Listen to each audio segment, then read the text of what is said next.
আমাদের ছাদ বাগানে এবার প্রচুর ড্রাগন ফল হয়েছে। আর দেখুন ড্রাগন ফলগুলি কত সুন্দরভাবে ধরে রয়েছে। প্রত্যেকটি ফলের গায়ের কালার ভীষণই সুন্দর হয়েছে। এখন আমার শাশুড়ি মা এই ড্রাগন ফলগুলি একে একে গাছ থেকে তুলে নিচ্ছে। আর এই গাছগুলি আমার শাশুড়ি মাই লাগিয়েছেন, উনি এই গাছে রক্ষণাবেক্ষণ করেন। এই ড্রাগন ফলটি অনেকটাই বড় ছিল, আর এই ফলের গায়ে কোনো রকম কিছু দাগ নেই। দেখুন কত সুন্দর, বাজারের থেকেও কিন্তু অনেক বেশি সুন্দর লাগছিল। তো এখানে টোটাল 3টি গাছের ফল তোলা হচ্ছে, প্রায় 10-12টি ফল এখানে তোলা হয়েছিল।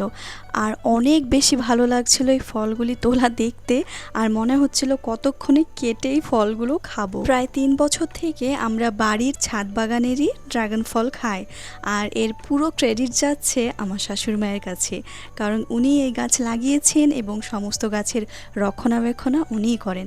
তো দেখুন সমস্ত ফল এখানে তোলা হয়ে গেছে। আমি তো ছাদ থেকে ছুটে নিচে আসছিলাম কতক্ষণে এই ফলগুলো কেটে খাবো। তাই যেমন কথা তেমন কাজ, আমি নিচে এসে চটজলদি ফলগুলি কেটে নিচ্ছি। আর দেখুন ড্রাগন ফলের ভেতরের কালারটিও ভীষণ সুন্দর হয়েছে। তো আমি খোসাগুলো ছাড়িয়ে নিচ্ছি, তারপরে ছুরির সাহায্যে টুকরো টুকরো করে কেটে নিচ্ছি। আর এই ড্রাগন ফল কিন্তু ভীষণই মিষ্টি হয়েছিল খেতে, একদম সফট জুসি, আর ভেতরটা খুব মিষ্টি। ভিডিওটি ভালো লেগে থাকলে একটি লাইক করে দেবেন এবং চ্যানেলটি সাবস্ক্রাইব করে আমার পাশে থাকবেন।